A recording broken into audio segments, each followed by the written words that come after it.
नमस्कार, top 50 shares में आपका स्वागत है। मैं हूं मनीष और अगले आधे घंटे में आपको ऐसे 50 शेयर बताऊंगा जहां सबसे ज़्यादा हलचल देखने को मिले, क्योंकि कहीं ना कहीं बाजार में थोड़ी मजबूती दिखाने की कोशिश कर रहा, संभलने की कोशिश कर रहा। कल के भारी गिरावट के बाद वापस से 8500 का ऐसा लेवल है जहाँ पर निफ्टी ने सपोर्ट लिया और कम बेस उसके ऊपर लगातार सुबह से टिका हुआ। एक अच्छी बात है, शुरुआत हमने देखा था 8500 के नीचे निफ्टी में हुई थी, लेकिन वहाँ से एक पुल बैक लिया और उसके ऊपर टिका हुआ। अच्छी बात है, कई सारे सेक्टर्स हैं जहाँ आज के ट्रेड में एक अच्छी खरीदारी देखने को मिली। इन तमाम सेक्टर्स और शेयरों पर आज के ट्रेड में हम चर्चा करेंगे कि इन शेयरों में आपको क्या करना चाहिए। जिस तरह से बाजार में थोड़ी सी मजबूती देखने को मिले, क्या यह मौका है इन शेयरों में खरीदारी करने का या एक बार के लिए मुनाफा वसूली कर ले।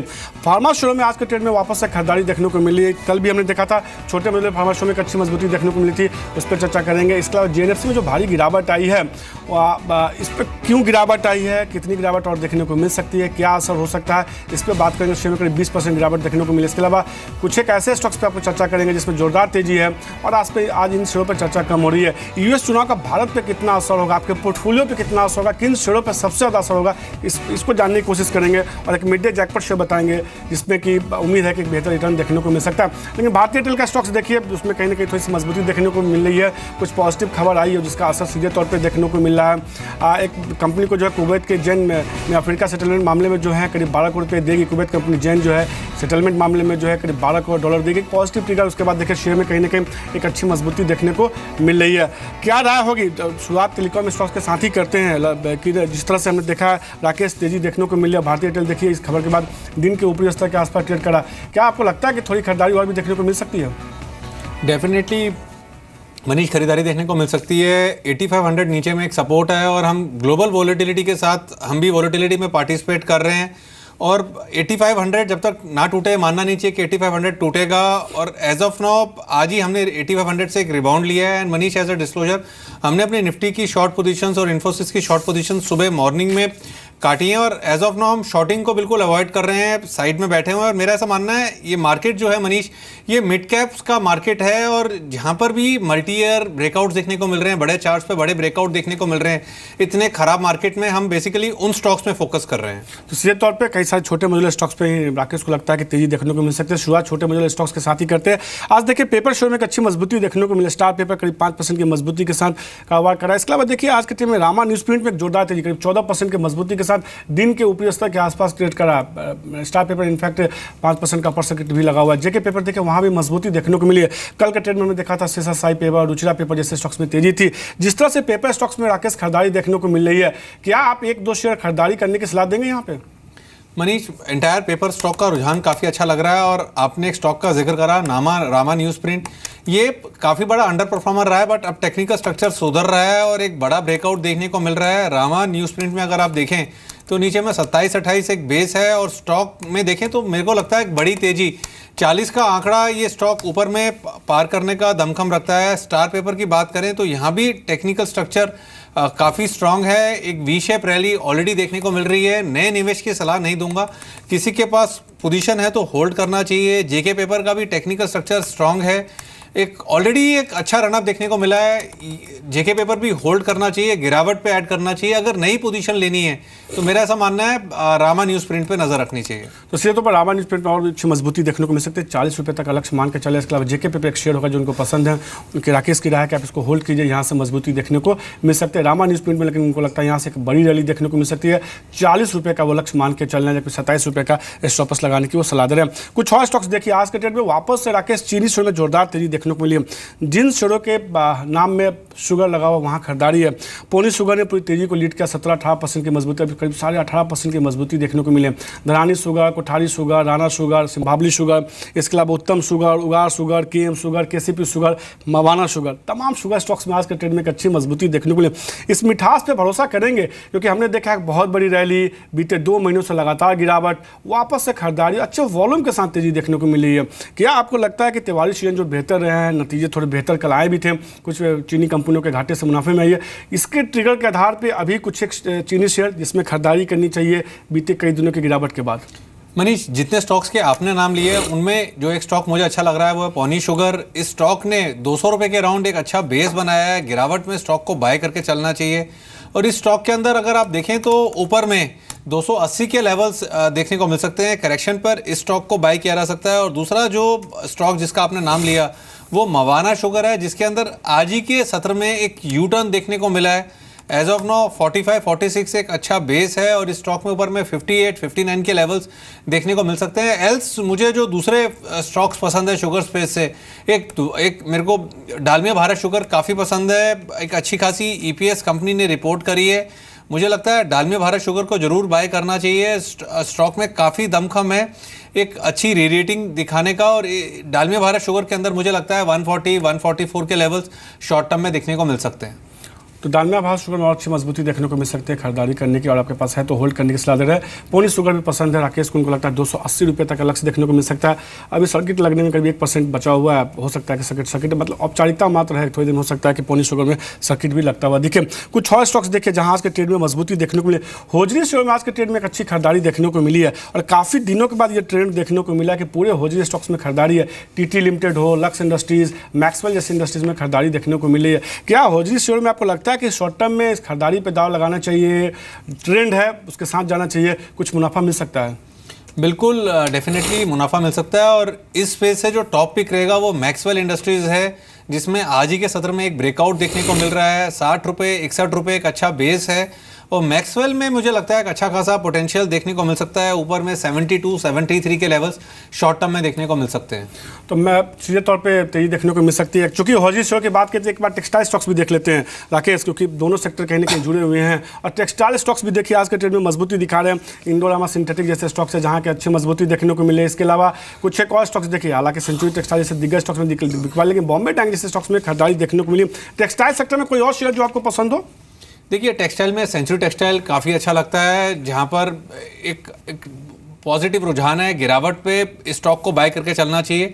और दूसरा जो स्टॉक मुझे अच्छा लग रहा है टेक्सटाइल स्पेस से, वो है बॉम्बे डाइंग। 55-56 रुपये के अराउंड एक अच्छा बेस बन रहा है, और बॉम्बे डाइंग में मुझे लगता है कि री रेटिंग देखने को मिल सकती है 64-65 के स्तरों के लिए। बॉम्बे डाइंग एक अच्छा निवेश का कैंडिडेट है। तो सीधे तौर पर बॉम्बे डाइंग में अच्छी मजबूती देखने को मिल सकती है, 65 तक का लेवल देखने को मिल सकता है। अभी हालांकि शेयर ऊपरी स्तर थोड़ा नीचे है, लेकिन आज दिन के ऊपरी स्तर के आसपास करीब 58 का इसने ऊपरी स्तर भी छुआ था, लेकिन राकेश को लगता है कि यहाँ से वापस से मजबूती देखने को मिल सकती है। अब बात करते हैं आज के मिड डे जैकपॉट शेयर की।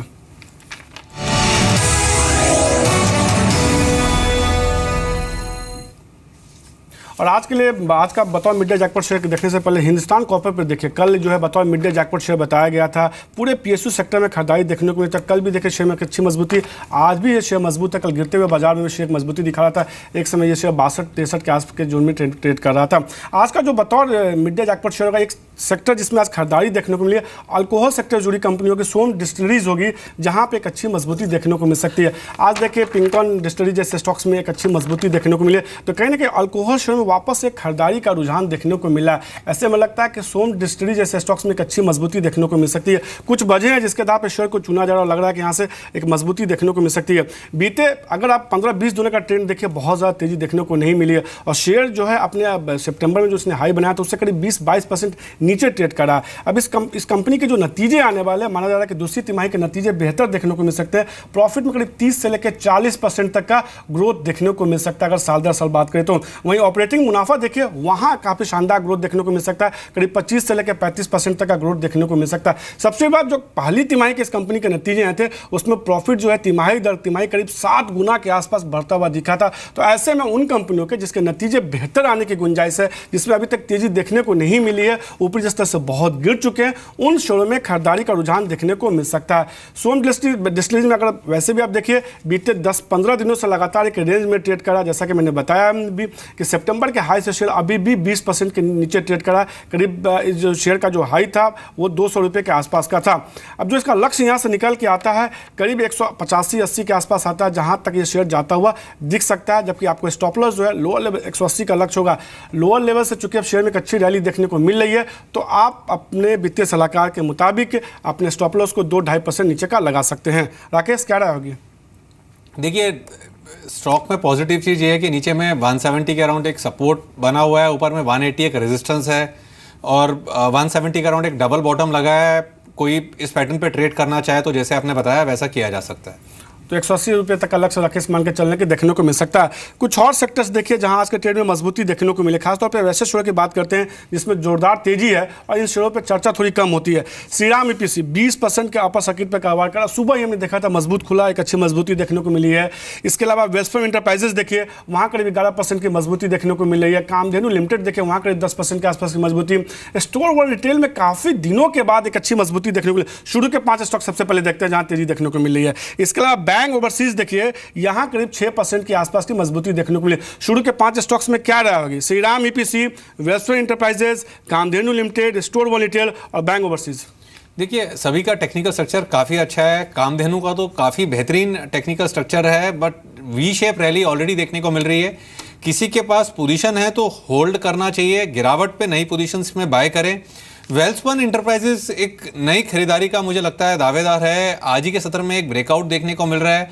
टेक्निकल स्ट्रक्चर काफ़ी अच्छा है वेल्सपुन इंटरप्राइजेस का, और जिस तरीके से इसका रुझान है ऊपर में, इस स्टॉक के अंदर इमीडिएटली 76-77 के लेवल्स देखने को मिल सकते हैं। और अगर 76 के लेवल्स ये स्टॉक क्लोजिंग बेसिस पर तोड़ता है मनीष, तो काफ़ी बड़ा ब्रेकआउट होगा और इस ब्रेकआउट की संभावना काफ़ी ज़्यादा है। ब्रेकआउट के बाद 98-99 के लेवल्स देखने को मिल सकते हैं।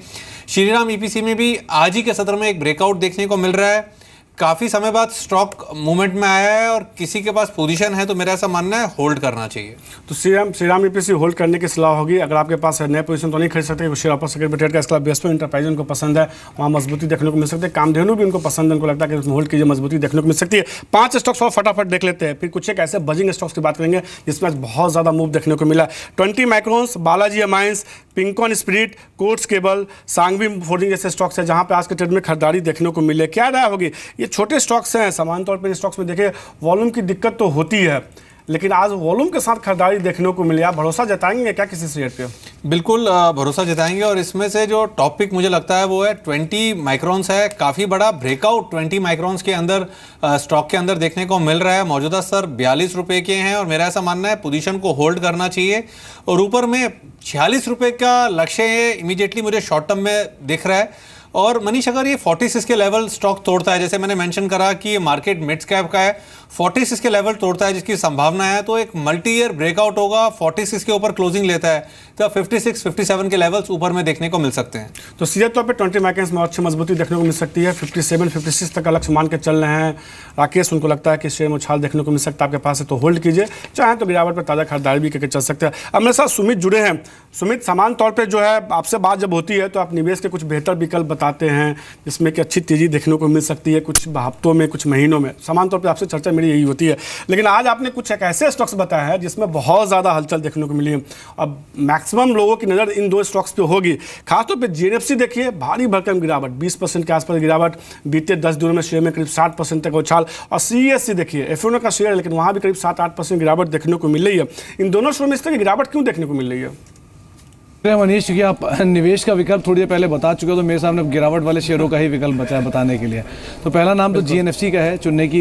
जीएनएफसी में जो गिरावट है उसकी वजह ये है कि कंपनी एक टीडीआई प्लांट है जिसको कंपनी ने बंद किया है। टीडीआई प्लांट को इसलिए बंद किया कि वहाँ पे गैस रिसाव की खबरें आई थी, और गैस रिसाव से हालांकि कोई बड़े हताहत की खबरें नहीं है। कंपनी ने ये भी कहा है कि जो गैस लीकेज है उसको कंपनी ने कंट्रोल भी कर लिया है, कोई बड़ा डैमेज से नहीं हुआ है। लेकिन कंपनी के लिए प्लांट काफ़ी क्रूशियल है। टीडीआई कंपनी के लिए इकलौती कंपनी है जो टीडीआई मैन्युफैक्चर करती है इंडिया में, और टीडीआई का इस्तेमाल कई सारी चीज़ों में होता है। हाउस होल्ड प्रोडक्ट ज़्यादातर होते हैं, जैसे कारपेट हुआ, फर्नीचर हुआ, या फिर बैंडिंग पैकेजिंग वगैरह जो होता है उसके लिए कंपनी इस प्रोडक्ट का इस्तेमाल करती है। रिसेंटली प्राइस भी बढ़ा था, उसका भी कंपनी को फ़ायदा मिला और शायद इसीलिए एक शेयर में ज़ोरदार तेज़ी भी आई। 60% के आसपास का एक मूव ये शेयर रिसेंटली करीब 9 दिनों के दौरान ही दिखा चुका है। तो बाजार में एक तरफ तो ये नेगेटिव न्यूज़ फ्लो और दूसरा जिस तरह की तेज़ी आई है, उन दोनों की वजह से ये एक तेज़ रिएक्शन आया है। हालांकि इस रिएक्शन में बहुत ज़्यादा सब्सटेंशियल इसलिए भी नहीं माना जा रहा है कि जो खबर आई है उसके बाद कंपनी ने अपने डैमेज को कंट्रोल कर लिया है। तो गिरावट आई है, लेकिन गिरावट के बाद पुल बैक इसीलिए देखा जा रहा है कि कंपनी अपने डैमेज को कंट्रोल कर चुकी है और बहुत बड़ी सेटबैक एटलीस्ट नहीं माना जा रहा इस प्लांट के आग लगने को, जिसको इसके गैस रिसाव को, जिसको कंपनी ऑलरेडी कंट्रोल कर चुकी है। दूसरी खबर है सीएससी के संदर्भ में। सीएससी में एक नेगेटिव न्यूज़ फ्लो ये है कि कंपनी को जो रेगुलेटर है उन्होंने कोल की बढ़ी हुई कीमतों को पास ऑन करने से रोक दिया है। ये एक बड़ा सेटबैक सीईएससी के लिए हो सकता है। West Bengal electric regulator commission इसने कंपनी को बिजली की दरें ना बढ़ाने के यहाँ पर निर्देश दिए हैं इफ़ इन केस कोयले की कीमतें बढ़ती हैं तो ये कंपनी के लिए एक बड़ा सेटबैक हो सकता है। कोल माइंस कंपनी की जो भी रिकवरी कंपनी अर्न कर रही थी उसके ऊपर भी रोक लगा दी गई है और साथ साथ कंपनी को एक ऐसा आंकड़ा लगाया जा रहा है कि मुनाफे में करीब 150 करोड़ रुपए का एक सेटबैक लग सकता है। तो ये सेटबैक जो है वो मार्केट रिएक्ट कर रहा है और इसीलिए शायद शेयर 6 से 7% की आसपास की गिरावट के साथ कामकाज कर रहा है। निश्चित रूप से दो खबरें जिसका सीधे तौर पर असर देखने को मिल रहा है दोनों शेयरों पे। सुमित शुक्रिया आपका। राकेश, देखिए सबसे पहले जीएनएफसी का इंट्राडे चार्ट एक समय 20% गिरावट। थोड़ी देर सुमित ने समझाने की कोशिश भी की कि गिरावट के बाद जिस तरह से मैनेजमेंट की तरफ से यह है कि हालात को सुधार रहे हैं, संभल रहे हैं, उसके बाद हमने देखा शेयर में एक शानदार रिकवरी, करीब 10% की रिकवरी देखने को मिली। इंट्राडे चार्ट में बहुत साफ तौर पर दिख रहा है। क्या कोई एग्रेसिव ट्रेडर है वो खरीद के चले या जिन लोगों ने खरीद रखा है वो होल्ड करें? देखिए मनीष, खरीदारी की सलाह तो नहीं दूंगा। ऑलरेडी एक बड़ा रनअप देखा है। रनअप के बाद एक नेगेटिव न्यूज़ पे स्टॉक ने करेक्शन दिखाई है। खरीदने के लिए दूसरे अच्छे विकल्प उपलब्ध हैं। किसी के पास पोजीशन है और लंबी अवधि का नजरिया है तो डेफिनेटली होल्ड करना चाहिए। सीएससी पे क्या रहा, वहाँ भी हमने देखा करीब 6-7% की मजबूती देखने को मिली। अब वो भी थोड़ा रिकवर करता हुआ दिख रहा है। देखिए यहाँ पर Manish, no doubt charts distort हुए हैं। किसी तरह की बॉटम फिशिंग की राय नहीं दूंगा। शॉर्ट टर्म में मुझे लगता है स्टॉक अंडर प्रेशर रहेगा। तो सीधे तौर पे सीएससी एक ऐसा शेयर होगा जिसमें राकेश को लगता है गिरावट देखने को मिल सकती है, लेकिन जीएनएफसी पे उनका सीधे तौर पर है। आपके पास है तो होल्ड कीजिए, वापस से शेयर में मजबूती देखने को मिल सकती है। तो हमने अभी तक कई सारे स्टॉक्स की बात की है। जीएनएफसी लो लेवल से रिकवर करता हुआ भी हमने कई सारे स्टॉक्स की बात की है जिसमें हमने तेजी देखी। कई सारे स्टॉक्स, इनफैक्ट 2 ऐसे शेयर सुमित ने बताया जहां दबाव देखने को मिला, मिड डे जैकपॉट के तौर पर आपने शेयर बताया। लेकिन एक मुद्दा है जो बाजार पर पूरी तरह से छाया हुआ और अगले कई दिनों तक छाया रहेगा, अमेरिकी चुनाव, और उसका असर सीधे तौर पर कल भी हमने देखा था, कई सारे स्टॉक्स पर देखने को मिला था, कई सारे सेक्टर्स पर देखने को अभी भी मिल सकता है।